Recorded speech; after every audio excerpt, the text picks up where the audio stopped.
हाँ जी, fam coaching में सभी का स्वागत है। बात करने वाले हैं आज अपन स्क्रूटनी फॉर्म कैसे भरना है। किस चीज़ का? जो आपका पशु परीक्षर का एग्ज़ाम है उसके ऑलरेडी 2 वीडियो मैंने डाल दिए हैं डॉक्यूमेंट से रिलेटेड। डॉक्यूमेंट कैसे तैयार करने हैं वो 2 वीडियो उन पर है। उसके बाद ये तीसरा वीडियो है, जब आपके डॉक्यूमेंट तैयार हो जाते हैं तब आप ऑनलाइन जाके इसको कैसे फिलअप करेंगे। आपका ये फर्स्ट टाइम है, लेकिन मेरा ये पहले मैं बहुत बार कर चुका हूँ, ठीक है।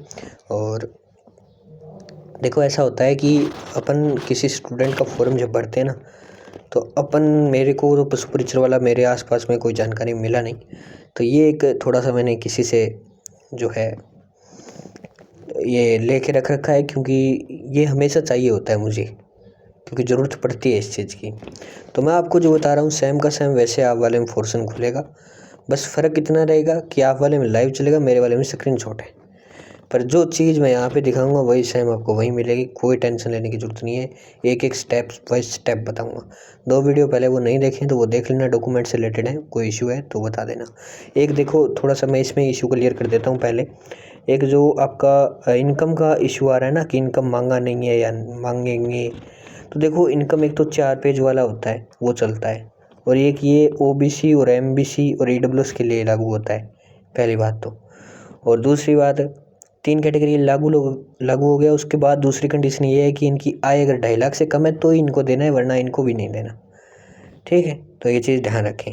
तो ये सवाल तो मतलब है बहुत बार आता है, तो बता दिया बस, ठीक है। और इनकम अगर मांगा नहीं है तो आप अपनी सुविधा के लिए उसमें लगा सकते हैं, कोई दिक्कत नहीं है किसी के पास है तो। और इनकम वैसे उसमें नहीं मांगा है, लेकिन इसमें आपको एक ऑप्शन बॉक्स मिलेगा इनकम भरने का, आप भर सकते हैं। अनिवार्य नहीं है, पर दे सकते हैं अगर किसी का आय कम है तो। दूसरी बात, एक अटेस्टेशन फॉर्म है, वो अब की बार इसमें मैंने बता दिया है। उसका वीडियो आपको वीडियो के लिंक के डिस्क्रिप्शन में मिल जाएगा। ये फॉर्म मैंने वहाँ पे डाल रखा है अपने टेलीग्राम में। टेलीग्राम ज्वाइन कर लेना भाई, मस्ट है। और सभी डॉक्यूमेंट वगैरह उसी में पड़े हैं, ठीक है। और कोई डाउट हो आपको किसी भी चीज़ में तो अपना व्हाट्सएप ग्रुप है, 2 व्हाट्सएप ग्रुप लिंक मिलेंगे आपको डिस्क्रिप्शन में। पहला होगा नर्सिंग के लिए, दूसरा होगा नॉन नर्सिंग के लिए।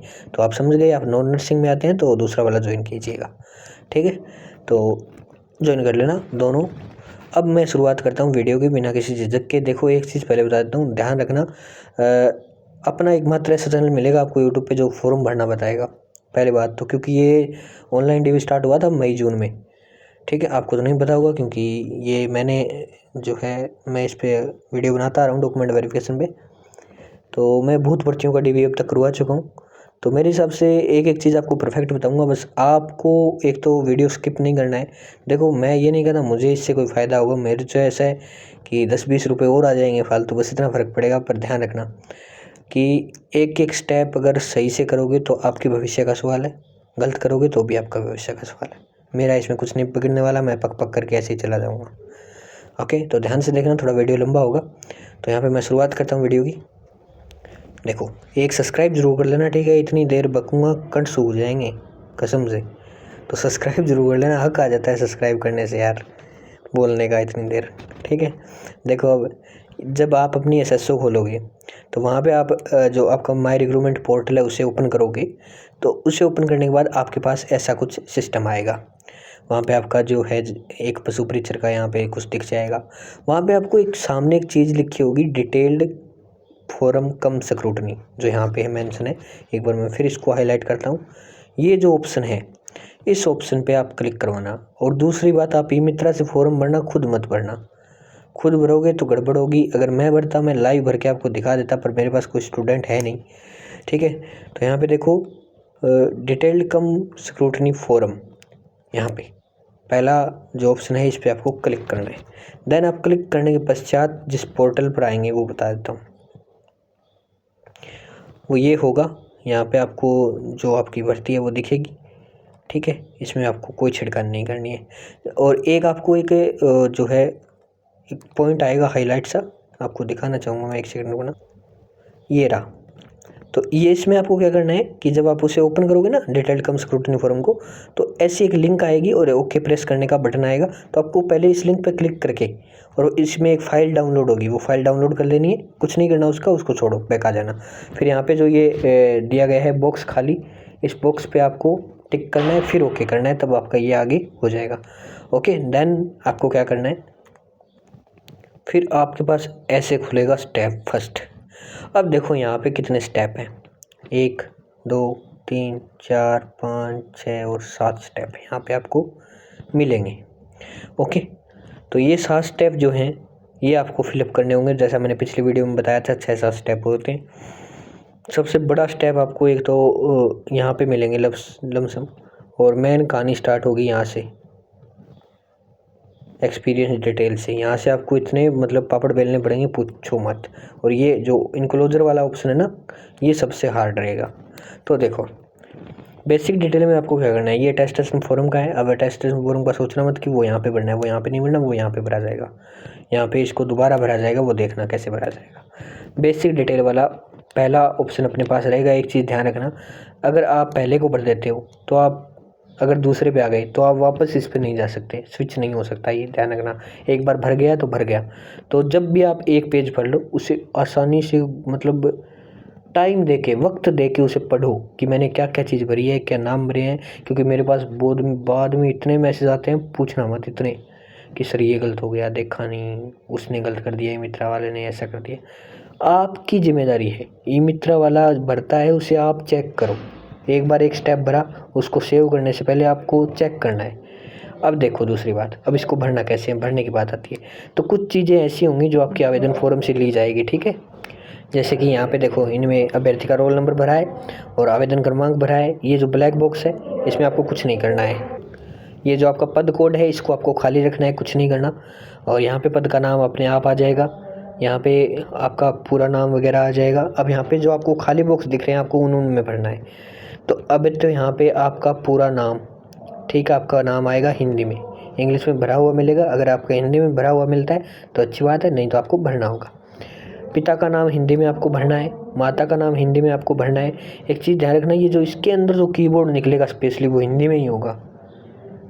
ये जब आप भरोगे ना तो ये कुछ ऐसा सीन है।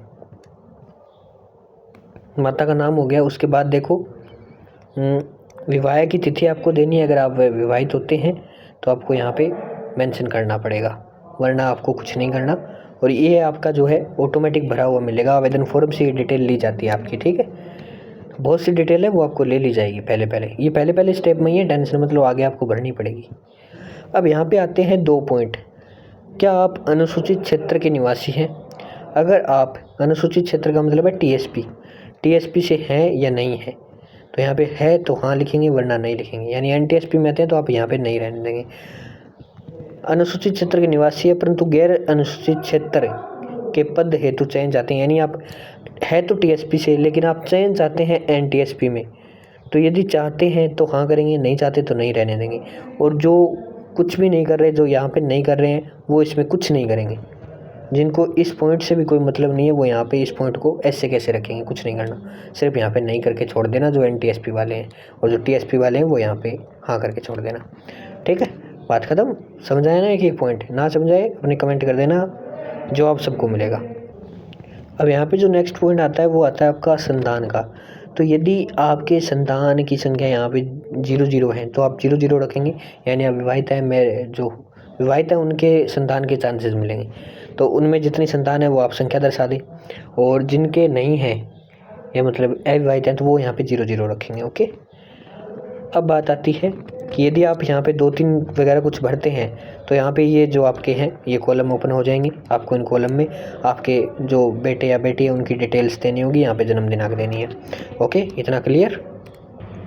यहाँ पे ये ऑप्शन जो है आपके ये आवेदन से लिए हुए हैं, ठीक है। इसमें आपको कोई छेड़खानी नहीं कर सकते आप इसमें, ये भी आपके आवेदन से लिए हुए हैं। मूल निवास वगैरह ये आपको आवेदन से मिलेगा, ठीक है। अब बात आती है अन्य टिप्पणी की। अगर यहाँ पे आप कुछ देना चाहें अपना एड्रेस वगैरह दूसरा, तो यहाँ पे आप अन्य में दे सकते हैं, ओके।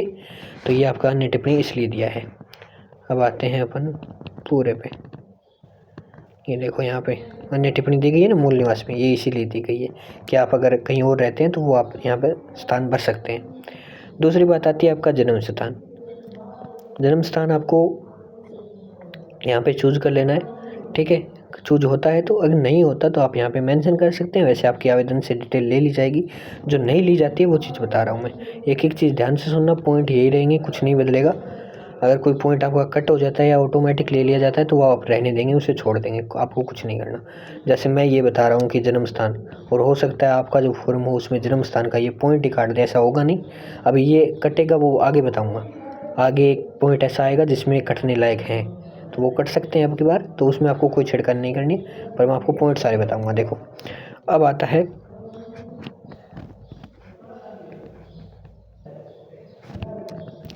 जन्म स्थान आ गया ना, पत्र व्यवहार का पता आ गया। ये पता आपको यहाँ पे अपना भरना पड़ेगा, ठीक है, अपना एड्रेस भरना है यहाँ पे, फ़ोन नंबर वगैरह, पिन कोड वगैरह, और स्थायी पता आपको यहाँ पे यही भरना है, सेम रहेगा लगभग सभी का। तो ये काम हो जाता है अपना इतना। अब यहाँ पे इतना ही, पहला स्टेप इतना ही है बस, एड्रेस वगैरह और आपका नाम वगैरह भरना है इसमें। तो पहला स्टेप होने के बाद यहाँ पे आपको सेव एंड एग्जिट का सेव एंड नेक्स्ट का बटन मिलेगा, उस पर आपको क्लिक करना है, एक बार डिटेल चेक कर लेना प्रॉपरली। ओके, तो भाई ये पहला स्टेप था, मैंने अच्छे से समझाया। मैं थोड़ा सा फास्ट चलूँगा क्योंकि वीडियो बहुत लंबा हो जाएगा अगर धीरे धीरे चलाता हूँ, ठीक है। अब देखो आपको थोड़ी सी तो प्रॉब्लम आएगी, झेलना पड़ेगा, पर मेरे हिसाब से हो जाएगा क्योंकि मेरे पास इतने सोर्सेज नहीं थे, फिर भी मैं आप लोगों को बताने की कोशिश कर रहा हूँ, ठीक है। तो यहाँ पे देखना, ये जो बॉक्स है यहाँ पे लिखा 10वीं क्लास, ये सेकंड स्टेप है, ध्यान रखना। जो हमारे 7 स्टेप थे उसका सेकंड स्टेप चालू हो चुका है, पहला खत्म हो गया। तो यहाँ पे 10वीं की मार्कशीट, 12वीं की, फिर आगे आपकी ग्रेजुएशन वगैरह जो हुई है लिस्ट आती जाएगी। वहाँ पे आपके ये नंबर आपको भरने होंगे, कुल अंक भरने हैं, प्राप्तांक भरने हैं, और कैलकुलेट कर देगा। कोर्स 12 महीने रहेगी, महीनों में यहाँ पे पूछिए, ध्यान रखना, ठीक है। और आपकी जो है जन्म जारी दिनांक, मार्कशीट की जारी दिनांक यहाँ पे लिखनी है। डॉक्यूमेंट अपलोड, यहाँ पे PDF आपको अपलोड करनी है, और ये अपना RBSC बोर्ड है, फैच ही कर लेगा, ऑटोमेटिक फैच कर लेता है। ओके, और भरी हुई भी मिल जाएगी आपको, ये 2 तो 10वीं 12वीं की तो ऑटोमेटिक ही आपने अगर दी हो तो, अगर किसी ने कम ज़्यादा दी है वो देख लेना, अपने हिसाब से भर देना। अब यहाँ पे जो है ये आगे आपको BA की मिलेगी या BSc की मिलेगी, तो वह यहाँ पे आप अपने BSc BA के नंबर भर दोगे, ठीक है। और आपको यहाँ पे जारी दिनांक कौन सी लिखनी होगी, अगर आपके पास डिग्री है तो डिग्री की लिख दो, वरना आपको जारी दिनांक लिखनी है लास्ट ईयर की मार्कशीट की जारी दिनांक यहाँ पे आपको लिखनी होगी। ओके, तो ये डिटेल्स क्लियर। अगर किसी की मार्कशीट में त्रुटि है किसी कारणवश तो आप उसका शपथ पत्र लगा सकते हैं। ये डाउट मैं साथ में बता देता हूँ क्योंकि इसमें लोगों को समस्या आती है, ठीक है। अब ये दूसरा स्टेप चल रहा है, तीसरा आएगा तो बता दूंगा। तो यहाँ पे शिक्षा संबंधी प्रमाण पत्र यहाँ पे आपको देना पड़ता है। तो यहाँ पे आपको कुछ भी नहीं करना है, ना क्रॉस टिक, ना कुछ नहीं करना, क्रॉस नहीं करना आपको। यहाँ पे इंटर्नशिप वाला पोर्टल है, यहाँ पे भी आपको कुछ नहीं करना, कोई छिड़कानी नहीं करनी है। और रजिस्ट्रेशन विवरण, मेडिकल काउंसिल, इसमें जो ये टिक लगाना है ये आपको नहीं लगाना, ओके, क्योंकि आपका नर्सिंग का नहीं है। और इसमें भी आपको कुछ नहीं करना। तो ये स्टेप आपके सारे कट गए, ओके। आगे आता है तीसरा पॉइंट, ये रहा, ध्यान से देखना, तीसरा पॉइंट ऑन हो गया हमारा। और ये आइडेंटिफिकेशन वाला क्लोजर वाला है ना, ये सबसे बड़ा पॉइंट रहेगा आपका। अब देखो यहाँ पे भी आपके लगभग करने लायक कुछ नहीं है। यहाँ पे देखो, यदि आपने कहीं से अनुभव प्राप्त है आपका, या पहले आप कहीं काम कर देते तो वहाँ की संस्था का नाम आ जाएगा, पंजीयन नंबर आ जाएगा, पंजीयन उसका विभाग आ जाएगा, और आपने कितने दिन उसका मतलब काम किया वहाँ पे वो आ जाएगा। विशेष में आप अगर कुछ लिखना चाहें तो आप लिख सकते हैं, ओके, या आप यहाँ पे कुछ और ऐड करना चाहें वो भी कर सकते हैं। फिर आता है यहाँ पे, यदि आपने कहीं और भी काम किया है, 2 जगह किया है, तो वो भी आप यहाँ पे कर सकते हैं, या मतलब अतिरिक्त आप सूचना देना चाहें इसके बारे में भी तो वो दे सकते हैं। जैसे कि आपके पद का नाम क्या था, और आपके पद का नाम, विभाग क्या था, पद ग्रहण करने की दिनांक क्या थी, पद छोड़ने की दिनांक क्या थी, आप स्थायी थे या अस्थायी थे, वेतन या मूल वेतन आपका कितना था, वो चीज़ आप इसमें डिटेल अगर देते हैं तो इसमें देने की आपको ज़रूरत पड़ेगी, नहीं तो नहीं है। मोस्टली लोग ऐसे होंगे पशु परिचर में तो जिनके ये कोई काम का ही नहीं है बुक्स, तो लगभग आपको खाली ही छोड़ना पड़ेगा। पर कोई एक आध ऐसा है जिसकी प्रो में कोई नौकरी वगैरह हो तो उसके लिए ये ज़रूरी है। उसके बाद आता है, एक चीज़ ध्यान रखें, ये जो ऑनलाइन होता है ना, मैं बता देता हूँ, ऑनलाइन DV होता है ना, वैसे तो इसका कोई मायना नहीं होता। ये आपका ऑफलाइन में जब होगा ना मेन, तो वो आपका भूमिका निभाएगा, ठीक है। पर आपको भरना पड़ेगा, फॉर्मेलिटी है, पूरी करनी पड़ेगी, अपन इसमें रिस्क नहीं ले सकते, है ना। चलो, अब आता है आपका मेन पॉइंट जो मैं बता रहा था, आइडेंटिफिकेशन एंड इनक्लोजर। और इसके बाद मेन इंपॉर्टेंट है ये क्वालिफिकेशन डॉक्यूमेंट वाला, इसमें सारे आपके डॉक्यूमेंट लगेंगे, ठीक है। तो ये इम्पोर्टेंट क्यों है पता है? क्योंकि इसमें फ़ोटो वाली सबसे बड़ी दिक्कत होती है। एक तो ये साइज़ ध्यान रख लेना, मेंशन किया है यहाँ पे 50 KB 100 KB, ठीक है।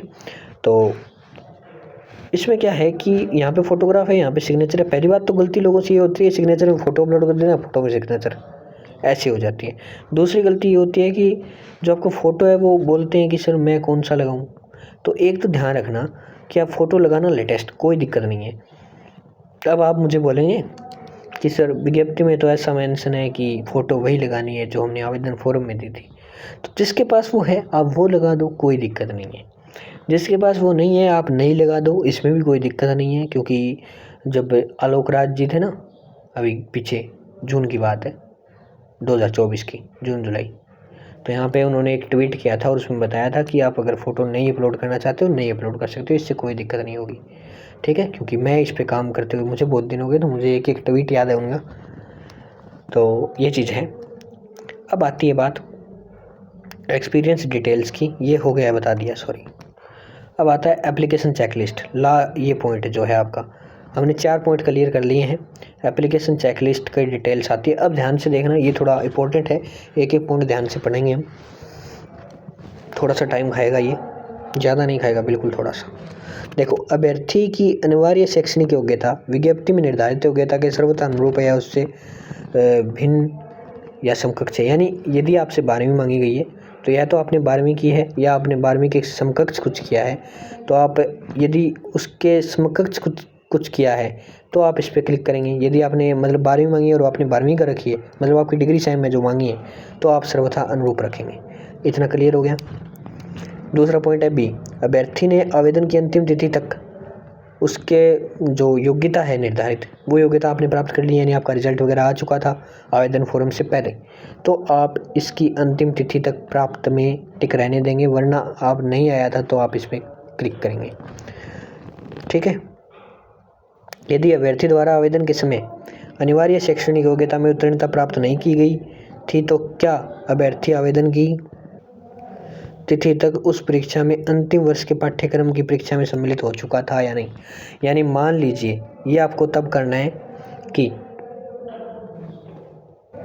यानी आपने आवेदन के समय यदि आप ये पॉइंट टिक करते हैं ना, ठीक है, तो आपको ये पॉइंट आगे करने की जरूरत रहेगी, ठीक है। इसमें आपको क्या पूछा गया है, ये पूछा गया है कि आपने यदि अंतिम तिथि तक प्राप्त नहीं किए तो क्या आप उसकी परीक्षा में आवेदन से पहले जो है, मतलब आप मान लीजिए आपने बीए की, तो बीए आपसे अगर मांगी गई है तो आप क्या बीए आपने कंप्लीट कर रखी थी, या मैं कहूँ 10वीं या 12वीं कहूँ, तो आपने जो है आवेदन फॉर्म से पहले वो कंप्लीट कर रखी थी, या आपने उसकी परीक्षा दी थी, आपका रिजल्ट नहीं आया था, ये चीज़ है।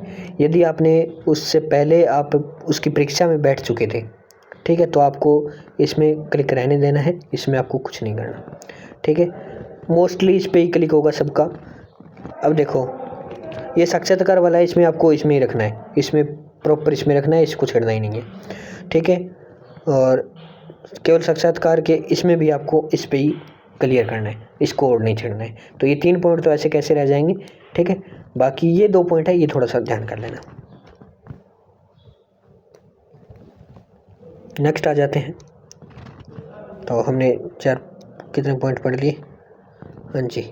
अब थोड़ा सा और चेक कर लेते हैं। अब आता है, तो ये वही पॉइंट चल रहा है और इसमें एक जो है आपका टॉपिक आता है श्रेणी।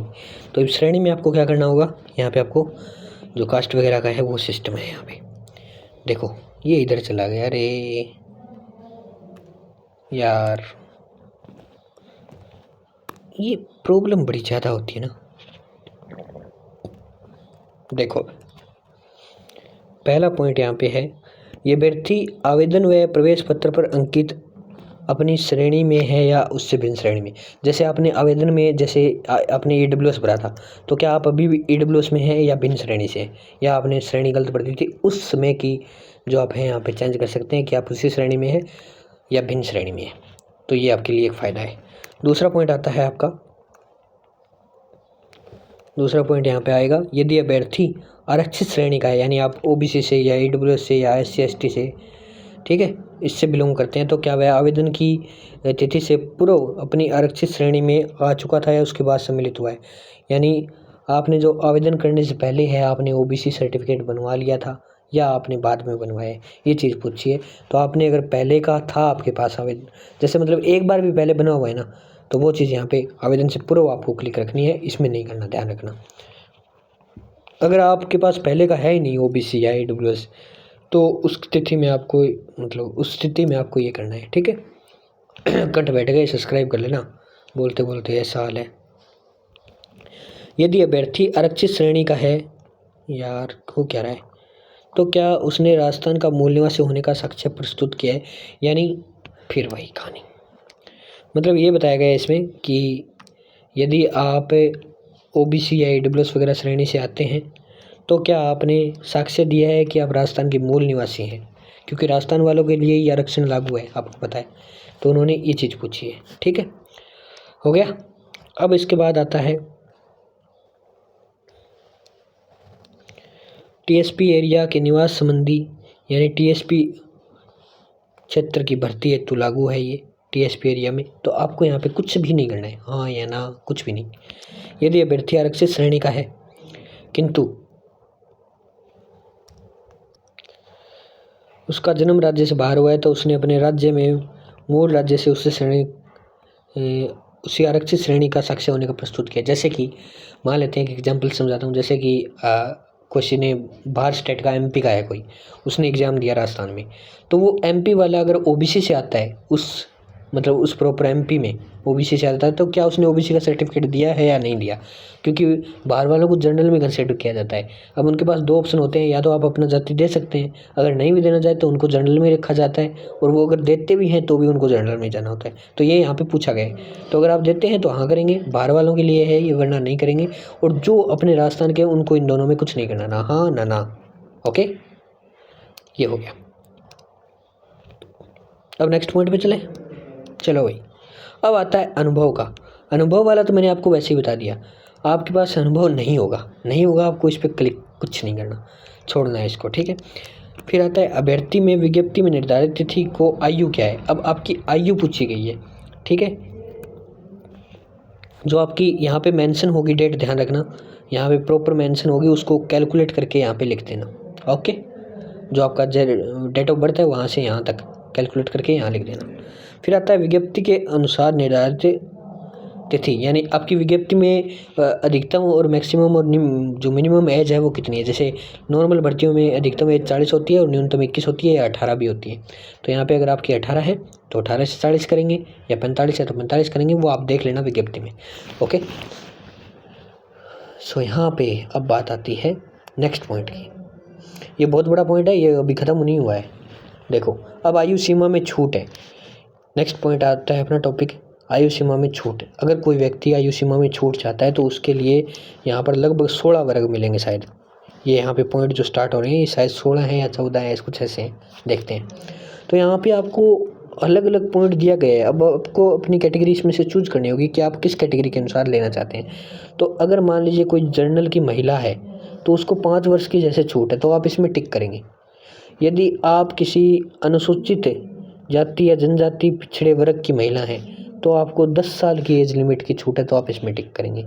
आप कोई एक में टिक करेंगे जिस अनुसार आप छूट लेना चाहते हैं। तो ये मैं आपको दिखा देता हूँ, ये 18 है, ये रही पूरे के पूरे 18, ठीक है। अब आप बोलेंगे सर आप 6 से सीधा 15 पे कैसे आ गए, आगे का ये रहा, ठीक है, टेंशन मत लो, मेरे पास सब चीज़ है।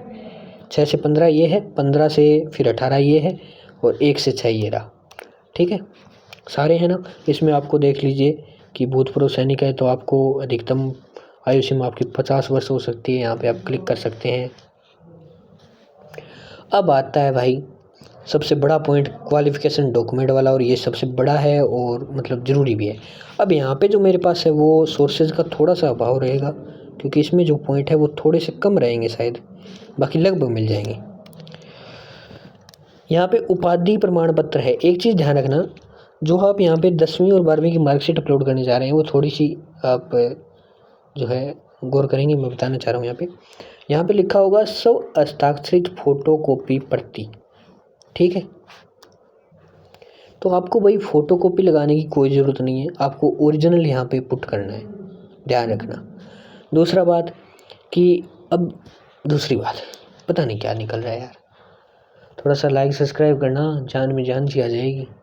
कसम से कंठ दुखने लग गए, अभी भी बाकी पड़ा है ये।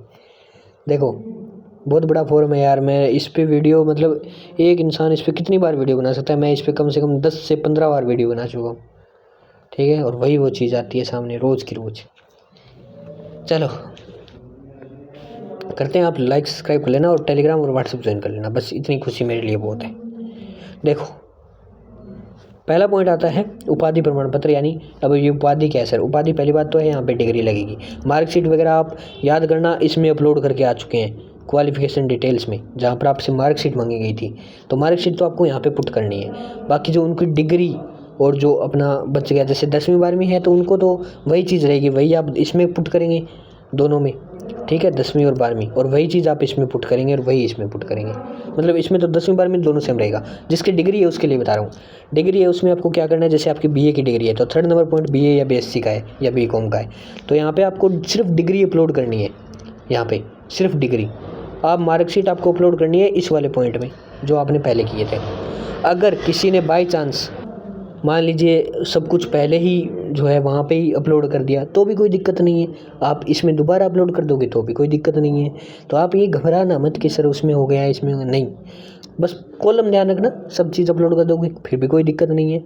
ओके अब देखो, अब कुछ लोग बोलेंगे सर मेरी मार्कशीट 2 है, जैसे रिवोल्यूशन करवाया है या बैक लगी हुई है किसके, तो 2 मार्कशीट है तो आपको दोनों अपलोड करनी होगी, ठीक है। ओके, या किसी का एक प्रैक्टिकल रह जाता है उसके बाद वो करते हैं तो एक प्रैक्टिकल की स्पेशल मार्कशीट आती है, तो वो मतलब सारी मार्कशीट जितनी है उतनी लगानी पड़ेगी। अब आता है ये डिग्री, यदि आपकी मतलब एमएससी लेवल की है या एमए लेवल की तो वो आप यहाँ पे पुट करेंगे। अब ये जो बॉक्स हैं इनका क्या करना है वो देख लो। जारी क्रमांक यहाँ पे आपको लिखना होगा पहले तो, जो मार्कशीट पे लिखा होता है जारी क्रमांक। नहीं लिखा होता तो आप यहाँ पे 1 2 3 रैंडम कोई भी संख्या टाइप कर सकते हैं, 0 0 0, ठीक है। ओके, अब दूसरी बात आती है दिनांक। जैसे करेक्टर सर्टिफिकेट आप यहाँ पे डालेंगे तो उस पर कोई जारी क्रमांक नहीं लिखा होता, तो वहाँ पे आप 0 0 0 पुट कर सकते हैं या 1 2 3 पुट कर सकते हैं, कुछ भी पुट करो, ठीक है। जिनका जारी क्रमांक लिखा है उसका लिखो, वरना आप 0 0। पर हाँ, जारी क्रमांक अगर आप 0 0 लगाते हो तो आपको सभी में 0 0 ही रखना है जिसमें जारी क्रमांक नहीं है, क्योंकि वो एक पहचान बन जाती है कि मतलब इसके जारी क्रमांक नहीं थे तो सबका यही है। वरना जारी क्रमांक जिसके हैं, मान लीजिए किसी का 5 7 6 2 हो गया और आपने रैंडम लिख दिया कि 6 7 2, तो वो एक जारी क्रमांक बन जाता है, पर आपको बनाना नहीं है, उसको ऐसे मेंशन करना है, ठीक है। या तो आप 1 1 1 से पुट करेंगे या 2 2 2 से, मतलब एक पहचान रखना यूनिक। ओके, दूसरी बात आती है दिनांक का, तो आपको पता ही है जिस लास्ट मार्कशीट आपकी जब भी जारी हुई थी वो दिनांक लिखनी है, ठीक है। उसके बाद आता है संलग्न संख्या। अब संलग्न का मतलब है ये आप कितनी चीज़ अपलोड कर रहे हो, पेज से मतलब नहीं है कितने पेज हैं, ठीक है। ये है कि आपके डॉक्यूमेंट की संलग्न संख्या कितनी है। जैसे मार्कशीट की 1 है तो आप 1 लिखेंगे, यहाँ पे भी 1 लिखेंगे। अब एमए की मान लीजिए 3 तो मार्कशीट है, तो 3 मार्कशीट तो आप यहाँ पे डाल के आ गई। अगर आपकी 1 डिग्री है तो आप यहाँ पे 1 लिखेंगे। यदि आपके संलग्न में आप चारों अपलोड कर रहे हैं, जैसे 3 डिग्री प्लस 1 मार्कशीट, तो आप 4 संलग्न संख्या लिखेंगे, ठीक है। ओके, ध्यान रखें। दूसरी बात आती है इसको आप चूज करेंगे, कुछ चीज़ें ऐसी होगी जो ऑटोमेटिक फैच करेगा ये, ठीक है। तो यहाँ पे ये करना पड़ेगा आपको। ये डिलीट वाला बटन ऐसे है, यदि आपका गलत चूज होता है तो आप इस यहाँ पे डिलीट कर सकते हैं। ओके, एक एक पॉइंट को ध्यान से पढ़ना, गलत हो जाएगा तो दिक्कत हो जाएगी बाद में। लास्ट आता है आपका एक चरित्र प्रमाण पत्र। लास्ट नहीं है अभी, बहुत है। चरित्र प्रमाण पत्र के आपको यहाँ पे 2 ऑप्शन मिलेंगे, ठीक है। एक ऑप्शन में आपको स्पेशल लिखा होगा कि अंतिम संस्थान का, जिसमें नहीं लिखा है राजपत्रित का। एक राजपत्रित का भी आपको लिखा मिलेगा, और तीसरा ये होगा। 3 ऑप्शन चरित्र प्रमाण पत्र के मिल जाएंगे। अब ये कैसे हुए हैं, 2 2 3 3 कैसे मिल रहे हैं आपको मैं बता देता हूँ इसका रीज़न, ठीक है। इसका रीज़न ये है, शुरू में ये फॉर्म निकाला गया था जीएनएम के लिए। उसमें क्या किया गया कि चरित्र प्रमाण पत्र का जैसे एक कॉलम दे दिया, तो उन्होंने मेंशन नहीं किया कि मतलब आपको किस में डालें चरित्र प्रमाण पत्र, अंतिम संस्थान का किस में डालें, राजपत्रित अधिकारी का किस में डालें। तो इन्होंने क्या किया, इसको तो ऐसा रहने दिया, प्लस में राजपत्रित वाला अलग कर दिया कॉलम। बाद में जब और डीबी हुए तो उनमें संशोधित किया इन्होंने, तो उसमें राजपत्रित वाला अलग कर दिया, प्लस में एक जो अंतिम स्थान वाला है वो अलग कर दिया, तो 3 कॉलम हो गए। अब ध्यान रहे जो ये कॉलम है इस पे रेड डॉट नहीं है तो आप इसको खाली छोड़ दें। जो अंतिम वाला होगा उस पे रेड कॉलम होगा, जिस पे रेड कॉलम है उसको भरना ही है। अब मान लीजिए आप बोलते हैं सर तीनों में रेड कॉलम आ गई तो क्या करें, तो तीनों में आप भर दो करेक्टर सर्टिफिकेट, कोई दिक्कत नहीं है, कोई भी दिक्कत नहीं है इससे, ठीक है। बस गलत मत भरना कि आप चरित्र में मूल निवास डाल रहे हो, वो चीज़ नहीं चलेगी। चरित्र है तो आप चरित्र ही देंगे। अनापत्ति एनओसी जिसकी है वो यहाँ पे डालेंगे, ठीक है। मूल निवास है वो यहाँ पे डालेंगे।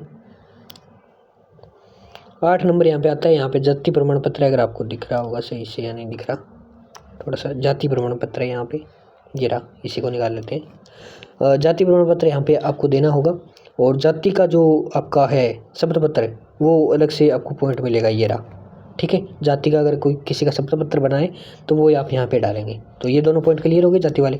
अटेस्टेशन फॉर्म का ये रहा, और इस पर रेड डॉट भी है, मैंने बोला था ये ज़रूरी होगा, तो यहाँ पे आप डालेंगे अटेस्टेशन। 2.5 लाख से आय प्रमाण पत्र कम है, यानी इनकम सर्टिफिकेट का ऑप्शन ये है, देख लेना।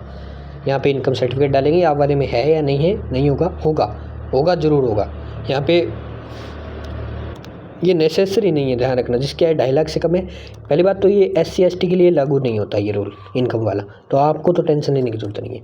बच्चे OBC और EWS और MBC वाले, तो इन तीनों में क्या है कि जिनकी आय 2.5 लाख से कम है, फॉर्म में उन्होंने भरी थी, वो यहाँ पे आप मेंशन करेंगे। डिप्लोमा धारक प्रमाण पत्र, यानी यदि आपने कहीं से कोई डिप्लोमा कर रखा है अन्य, या आपने RSCET वगैरह कुछ भी कर रखा है, कोई भी डिप्लोमा, तो वो आपकी मर्जी है, आप यहाँ पे पुट कर सकते हैं। स्पोर्ट्स पर्सन सर्टिफिकेट, यानी आपको स्पोर्ट्स कोटा यदि आपके पास है वो आप यहाँ पे प्रस्तुत करेंगे। और हस्तलिखित वाला है, जो फॉर्मेट है एक हस्तलिखित वाला जिसकी वीडियो मैंने आज डाली थी, वो आप यहाँ पे प्रस्तुत करेंगे। शपथ पत्र ये कौन सा है, और एक चीज़ ध्यान रखना, ये जो शपथ पत्र है ये आया था शुरू में फॉरगेट जो एफिडेविट है ना कुटरचित वाला, उसके लिए एक कॉलम था और यहाँ पे फिल करना था। बाद में इन्होंने क्या किया कि स्पेशल एक कॉलम दे दिया जिसपे नाम लिख दिया कुटरचित का, ठीक है।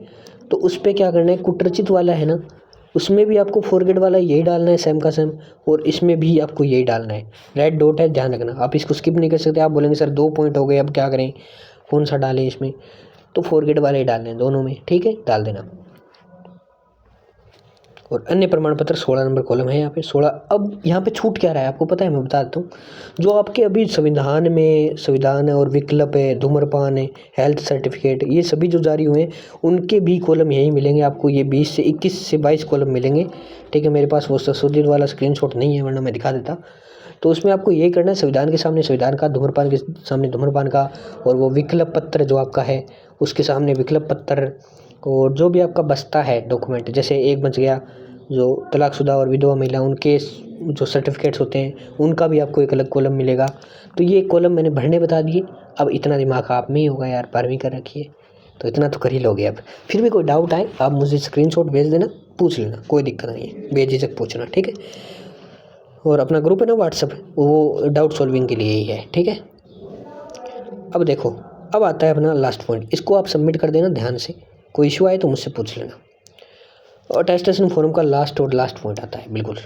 अब देखो ध्यान से, इंपॉर्टेंट पॉइंट है यहाँ पे, तो आपको एड्रेस वगैरह डालना है। ये एड्रेस बहुत बार फिल करवाएंगे यार, ठीक है, मतलब इतनी बार पूछो मत। तो इसमें मैं आपको अभी कुछ नहीं बताने वाला क्योंकि सब कुछ मेरा बताया हुआ है।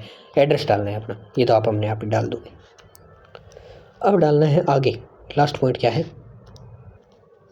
अब यहाँ पे जो ये ऊपर वाला रिक्स्थान है, ये आपके बाहर कंट्री के लिए, लोगों के लिए, जैसे कोई पाकिस्तान से आया बाद में भारत आया तो उनको नागरिकता मिल गई भारत की, तो वो सिस्टम है ये उनके लिए है। इसमें आपको कुछ भी नहीं करना, खाली छोड़ना है। और ये जो पॉइंट है ये भी विदेशियों के लिए है भाई, कि आप अगर कहीं बाहर रहे थे, ठीक है, तो आप कब रहे थे, उसका एड्रेस क्या था, कहाँ रहे थे, तो वो चीज़ यहाँ पे पूछी गई है। उसके बाद आता है यदि आपकी फैमिली डिटेल्स, ठीक है, नॉर्मल फैमिली डिटेल्स आएगी जो अभी मैं आपको दिखाने वाला हूँ। देखो अब यहाँ पे आपको क्या करना है, फादर है पहले, मदर है, जो भी आपके घर में है पहले तो उनकी डिटेल आपको भरनी है, बाकी किसी की नहीं भरनी। जैसे अगर आपके वाइफ नहीं है तो वाइफ आपको छोड़ देना है, हस्बैंड नहीं है तो हस्बैंड छोड़ देना है, जो भी आपके हैं उनका आपको डिटेल्स लिखना है। तो देखो यहाँ पे नॉमिनी। अब मुझसे किसी ने एक सवाल किया था कि सर कोई ऐसा डॉक्यूमेंट है जो हम स्किप कर सकते हैं, तो ऐसा डॉक्यूमेंट देखो और तो कुछ है नहीं जो आप स्किप कर सकते हैं। ऐसा डॉक्यूमेंट एक ही है, वो है आय प्रमाण पत्र, जिसे आप स्किप कर सकते हैं बस। बाकी आपको कुछ नहीं करना। फादर का नाम यहाँ पे आ जाएगा और नेशनलिटी आ जाएगी, यानी आपका जो इंडियन है वो, और उसके बाद आ जाएगा प्लेस ऑफ बर्थ, और फिर आ जाएगा आपका पिताजी क्या काम करते हैं, व्यवसाय, जैसे फार्मर है तो फार्मर, जो भी मतलब गवर्नमेंट जॉब है तो गवर्नमेंट जॉब, गवर्नमेंट एम्प्लॉय, ठीक है। और पोस्टल एड्रेस यहाँ पे आ जाएगा, परमानेंट एड्रेस, ये तो सेम ही होते हैं लगभग। ओके, तो ये चीज़ यहाँ पे जिसके सामने है वो डिटेल भर देनी है आपको। तो इतना समझ आया? और कोई डाउट रह गया हो तो आप पूछ सकते हैं बेझिझक। अब आता है यदि आपके कोई मतलब बेटे या बेटियाँ जो फॉरेन कंट्री में रह रहे हैं तो उनके नाम वगैरह यहाँ पे आ जाएंगे, और नेशनलिटी आ जाएगी, प्लेस ऑफ बर्थ है, और ये कंट्री जहाँ पे वो पढ़ाई वगैरह के लिए रह रहे हैं तो वो चीज़ आ जाएगी, ठीक है। अब आता है आपकी डिटेल्स, ओवन डिटेल्स, ठीक है। तो यहाँ पे तो आपका आधार कार्ड आएगा, आधार नंबर आएंगे, ठीक है। नेशनलिटी आपकी इंडियन है ही, और प्लेस ऑफ बर्थ आपका क्या हो जाएगा, जो भी आपका बर्थ होगा वो। एज 8 मैट्रिकुलेशन, यानी 10वीं तक की एज यहाँ पे आपकी आएगी। 10वीं जब आपने पास की, रिजल्ट आया, उस टाइम आप कितने एज के थे, कितने महीने के थे, वो आपको बताना होगा, ठीक है। और प्रजेंट एज ऑफ मतलब एडवर्टाइज के अनुसार जो आपकी वर्तमानी एज है, जो आप भर के आए हैं, पहले एक स्टेप था ना जब मैंने बताई थी, वहाँ पे भर के आए थे, वहाँ पे वो एज आपकी कुल एज जो है वो आपको यहाँ पे लिखनी होगी। अब नेक्स्ट चलते हैं, थोड़ा सा लंबा हो जाता है यार फॉर्म, मैंने कहा भी था पहले ही आपको। अब प्लेस ऑफ बर्थ हो गया आपका, यहाँ पे स्टेट, वही चीज़ें दोबारा पूछेंगी, एड्रेस वगैरह मैंने बताया था, बार बार पूछते हैं, स्टेट, डिस्ट्रिक्ट वगैरह ये डाल देना, ठीक है। Which your father originally belong, मतलब आपके पापा वगैरह हैं उनका एड्रेस सेम ही रहेगा सबका। अब यहाँ पे आता है कि यदि आप मतलब SC ST कास्ट से हैं तो आप यस या नो करेंगे, ठीक है। तो यदि आप NTSP से हैं, सॉरी SC ST से हैं, तो आप इसको यस करेंगे, वरना आप नो करेंगे, ओके। तो ये पॉइंट क्लियर हो गया। तो आगे देखते हैं क्या है। हाँ, ये थोड़ा सा ध्यान से पढ़ना होगा यार, भूत रह गया, अभी भी पढ़ा है। देखो यहाँ पे आपको क्या करना है, यदि आपने जब 15 साल की एज के बाद जो भी आपने किया है, जैसे अटेस्टेशन फॉर्म अगर आपने भरा होगा, मेरा वीडियो अगर आपने पहले देखा है, लिंक डिस्क्रिप्शन में दे दूँगा, अटेस्टेशन फॉर्म कैसे भरना है उसका एक पहले वीडियो डाला था मैंने, उसमें बताया भी है। तो जो 15 साल के बाद का आपने वहाँ डाल कर आए हैं, जो आपने फिजिकल भरा है, वही सेम डिटेल यहाँ पे आ जाएगी, सेम चीज़ है, सेम बिल्कुल।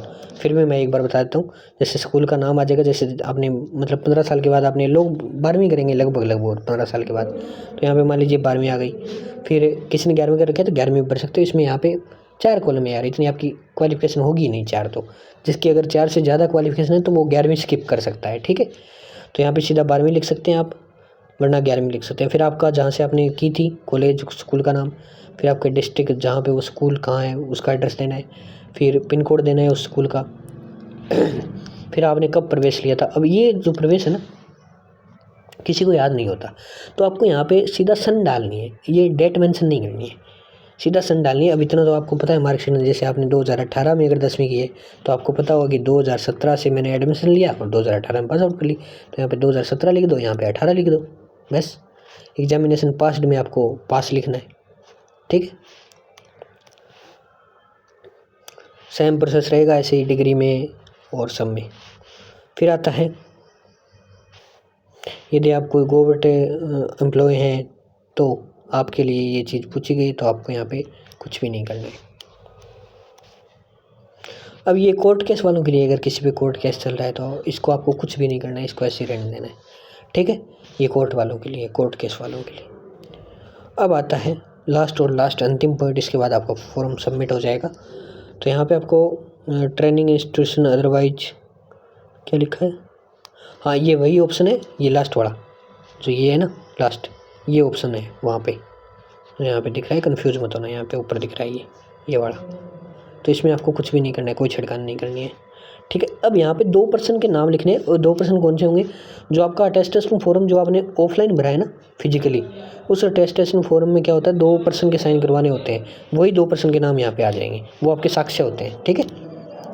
अब वो किसके करवाने हैं, क्यों करवाने हैं, वो अटेस्टेशन फॉर्म में आपको पता लगेगा, और उसकी वीडियो डिस्क्रिप्शन में।